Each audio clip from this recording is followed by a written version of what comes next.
Good morning student. आपका स्वागत है वीडियो नंबर 4 में, जिसमें अब हम आज बात करेंगे एक्सपेंडिचर टर्म के बारे में, जो कि इनकम एंड एक्सपेंडिचर में अकाउंट में यूज होती है। तो एक्सपेंडिचर वर्ड को सबसे पहले हम डिफाइन करते हैं कि एक्सपेंडिचर होता क्या है।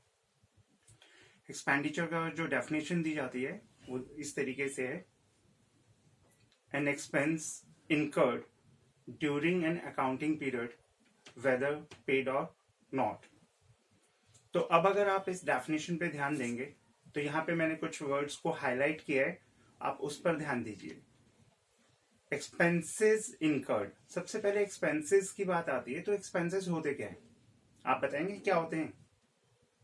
खर्चे? नहीं भाई, ये तो सिर्फ हिंदी में उसका एक नाम है। एक्सपेंसेस का मतलब क्या होता है कि जब हम किसी आउटसाइडर से कोई सर्विसेज लेते हैं और उन सर्विसेज का बेनिफिट उठाते हैं, तो उन बेनिफिट्स के बदले में जो भी अमाउंट हमें पे करना पड़ता है, that is called expenses. For example बहुत सिंपल सा है कि जैसे इलेक्ट्रिसिटी आप ले सकते हैं, तो इलेक्ट्रिसिटी की जब बात आ रही है तो ये एक तरीके से हमें सर्विस मिल रही है, ठीक है। किससे मिल रही है? बीएससीएस से। और सीधी सी बात है, जब हम इलेक्ट्रिसिटी यूज करते हैं, इसका बेनिफिट उठाते हैं। बेनिफिट क्या उठा रहे हैं? ट्यूबलाइट्स जलाई हुई हैं, एसी ऑन है, ठीक है, फैंस चल रहे हैं, तो इससे हमें बेनिफिट मिल रहा है। और जब हम इसका बेनिफिट उठाते हैं तो डेफिनेटली जो भी बिल आएगा बिजली का वो हमें पे करना पड़ेगा। तो अब यहाँ पे आपको जो समझना है वो क्या है कि एक्सपेंसेस इनकर्ड मतलब जब भी आप कोई बेनिफिट उठाते हैं, ठीक है, during an accounting period. Again वही बात है, किसमें? करंट ईयर में। तो हमारा करंट ईयर, जैसा कि मैंने आपको पिछली वीडियो में भी बताया था, हम उसी को ही लेकर चलेंगे 2020 एंड 21। तो करंट ईयर में जो भी आपने खर्चे किए हैं, वेदर पेड और नॉट, इसका मतलब क्या है कि चाहे उसकी आप पेमेंट कर चुके हैं या करनी बाकी है, वो आपका क्या बनेगा? एक्सपेंडिचर बनेगा। तो अब इस डेफिनेशन से क्लियर है कि एक्सपेंसेस जो हैं वो सिर्फ और सिर्फ करंट ईयर से रिलेटेड होंगे। और वही बात है, चाहे उनकी पेमेंट कर चुके हैं या करनी बाकी है, वो आपके एक्सपेंडिचर की डेफिनेशन में आएंगे। तो यहीं से अब हम कुछ पॉइंट्स अब क्लियर करके चलते हैं कि भी कौन कौन सी किस तरीके से हमारा ये फॉर्मूला बनेगा। अगर आपको याद हो तो हमने लास्ट वीडियो में, थर्ड वीडियो में, इनकम निकालना सिखाया था। किससे? रिवेन्यू रिसीप्ट से। तो अब हम यहां पर सेम वही अप्रोच अडॉप्ट करेंगे, वही हमारा सेम फॉर्मूला रहेगा। बस अब आपको क्या डिफरेंस करना है, जो आपको फर्क रखना है वो क्या करना है? देखिए, जो हमारा इनकम का फॉर्मूला था, मैं आपको दोबारा से शो कर रहा हूं। तो इनकम के इस फॉर्मूले में अगर आप थोड़ा सा ध्यान दें तो इसमें हमने बात करी थी revenue received during the year, और उसमें हमने ऐड क्या किया था? Outstanding at the end of current year. और एक ऐड हमने किया था received in advance in previous year, ठीक है। और दो आइटम हमने लेस करी थी। कौन कौन सी थी?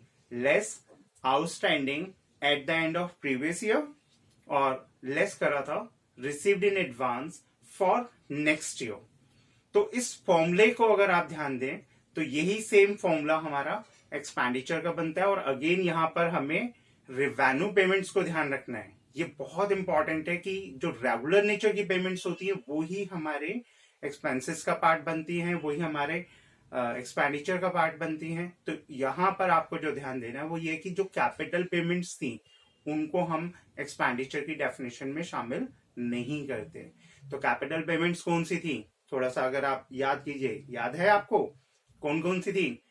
ध्यान रखिए, जितनी भी आप असेट्स खरीदते हैं किसी भी फॉर्म में, वो सब आपकी कैपिटल पेमेंट्स की डेफिनेशन में आती हैं। जिसमें मैंने आपको बताया था कि कोई भी आप असेट्स खरीद रहे हैं, चाहे वो आपने फर्नीचर परचेज किया है, चाहे वो आपने व्हीकल परचेज किया है, ठीक है, चाहे आपने कोई इन्वेस्टमेंट्स खरीदी हैं, वो आपकी सब कैपिटल पेमेंट्स की डेफिनेशन में आती हैं। वो हमारे एक्सपेंसेस नहीं कहलाते।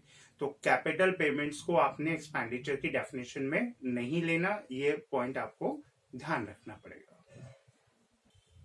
तो अब इससे क्लियर है कि जितनी भी रिवेन्यू पेमेंट्स होती हैं वही हमारा एक्सपेंडिचर का पार्ट बनेगी।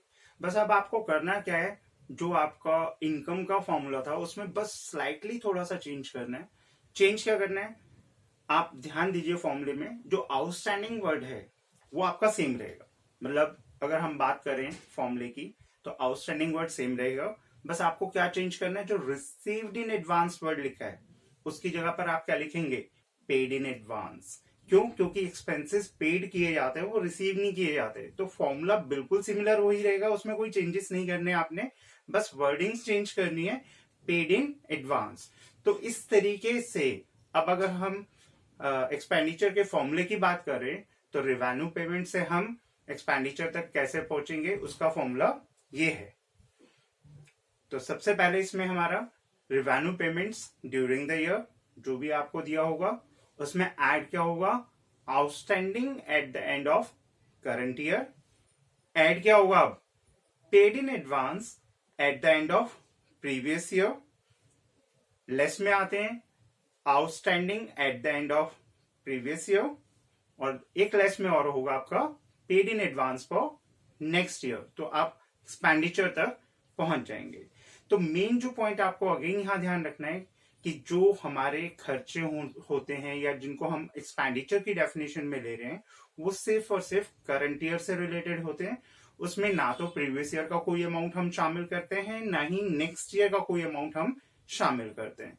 तो इस तरीके से अब यहां पर जो है ये हमारा एक्सपेंडिचर का फॉर्मूला कंप्लीट होता है। अब हम आउटस्टैंडिंग एक्सपेंसेस के अलग अलग नाम जो यूज किए जाते हैं न्यूमेरिकल्स में उनके बारे में समझते हैं। आउटस्टैंडिंग एक्सपेंसेस को एक्सपेंसेस पेबल भी कहा जाता है, एक्सपेंसेस ओन भी कहा जाता है, expenses due but not paid भी कहते हैं, या अनपेड एक्सपेंसेस भी कहा जाता है। तो आउटस्टैंडिंग एक्सपेंसेस जो हैं वो ऑर्गेनाइजेशन की लायबिलिटीज होती हैं क्योंकि उनकी पेमेंट करनी बाकी है। तो थोड़ा सा आप फिर भी आप ध्यान रखिए कि जब भी आपको ऐसा लगे कि हमें अमाउंट पे करना पड़ सकता है फ्यूचर में या करना पड़ेगा, तो वो हमेशा आपकी लायबिलिटीज होती हैं। तो आउटस्टैंडिंग एक्सपेंसेस हमारी लायबिलिटीज होती हैं। इसके बाद एक्सपेंसेस पेड इन एडवांस, इसको अनएक्सपायर्ड एक्सपेंसेस भी कहते हैं या प्रीपेड एक्सपेंसेस भी कहते हैं। तो ऐसे खर्चे जिनके एडवांस पेमेंट कर दिए तो वो अमाउंट जो है हमारा रिकवरेबल होता है, वो पैसा हमें वापस भी मिल सकता है। तो इसलिए एक्सपेंसेस पेड इन एडवांस हमारी एसेट्स मानी जाती हैं। तो ये कुछ पॉइंट्स आपको ध्यान रखने। और इसके अलावा अब एक ही टर्म को वो अलग अलग तरीके से कह सकता है, जो इस तरीके से है। तो outstanding at the end of previous year को वो क्या कह सकता है, आउटस्टैंडिंग ऑन 31 मार्च 2020। अब यहां पर आपको ध्यान रखना है कि एक साल का जो क्लोजिंग बैलेंस होता है वो नेक्स्ट ईयर का ओपनिंग बनता है। तो इसलिए उसको वो ऐसे भी कह सकता है, outstanding in the beginning of current year, या फिर आउटस्टैंडिंग ऑन 1 अप्रैल 2020। तो यहां पर आपको जो ध्यान देना है वो क्या है कि एक ही चीज को वो चार तरीकों से कह सकता है। आपके सामने ये चारों प्रेजेंट है। अब मेन जो पॉइंट है वो ये है कि जब भी आपको कंफ्यूजन हो कि भी in the beginning of current year दे रखा है, तो बस मैंने आपको बताया था कि एक दिन पीछे चले जाइए, एक दिन पीछे जाएंगे तो आपको पता चल जाएगा कि ये किस ईयर से रिलेटेड है। ऐसे ही पेड इन एडवांस को वो अलग अलग तरीके से कह सकता है, paid in advance at the end of previous year, या पेड इन एडवांस ऑन 31 मार्च 2020, या इसको ऐसे भी कह सकता है, paid in advance in the beginning of current year, या फिर पेड इन एडवांस ऑन 1 अप्रैल 2020। तो यहां जो पॉइंट आपको ध्यान रखना है वो यही है कि एक साल का जो क्लोजिंग बैलेंस होता है वो नेक्स्ट ईयर का ओपनिंग बनता है। अब जब भी अगर ओपनिंग में आपको डिफाइन करता है कोई भी टर्म, तो आप एक दिन पीछे चले जाइए तो आपको पता चल जाएगा कि ये कौन से ईयर से रिलेटेड है। तो इस तरीके से ये अलग अलग टर्म्स वो इसमें यूज कर सकता है। तो मुझे उम्मीद है कि आपको ये वीडियो पसंद आया होगा। अगर आपको कोई डाउट हो या कोई क्वेरीज हो तो आप मेरे जो है कमेंट बॉक्स में कमेंट कर सकते हैं। कोई भी प्रॉब्लम है वो आप मुझसे पूछ सकते हैं। Okay, bye bye.